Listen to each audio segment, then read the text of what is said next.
I pray that this blesses you, because I think that people don't realize that the church is full of people who don't understand the word of God and the gift that they have in Jesus Christ to overcome a lot of things that the world cannot. So with that said, I want to teach you about this, that what you don't give up to the Lord always becomes a stronghold. And what I mean by that is the word of God says, do not give the devil a foothold in your life, right? And so that could look like unforgiveness. That could look like, unrepentant sin, sexual immorality, whatever it is. Do not give the devil a foothold. But if you do, surrender it to the Lord, right? So that it does not become a stronghold.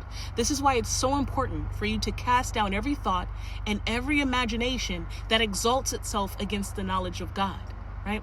Casting down imaginations and arguments and everything that exalts itself against the knowledge of God. High things in ancient times were high places, which is where there would be idol worship, animal sacrifice, or human sacrifice to false gods, not Yahweh. That means essentially that you create an altar in the spirit to your thoughts and your feelings and whatever habit that you have created. It becomes an idol. Okay? And so the Bible, so when Paul is talking, he's calling us back to that. When you ponder on something, whether it's in your heart or in your mind, it becomes a stronghold, which is why you need to cast them down. And that's what they would do.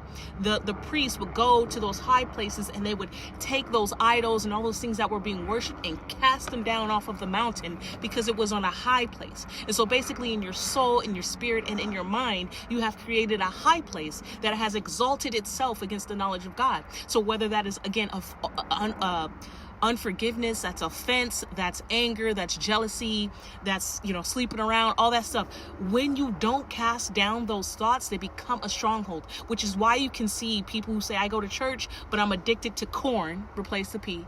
I go to church, but I have anxiety and depression. I go to church and this and that and the other. And not to say that you can simply, you can pray, you can go to therapy for those last two, but I do think there's a process where you do need to cast your thoughts down and not make the agreement with them. And so I hope that this encourages you, because I know that a lot of us don't realize that because we are believers, we will be delivered. The Lord promises to deliver his people, and we are his people.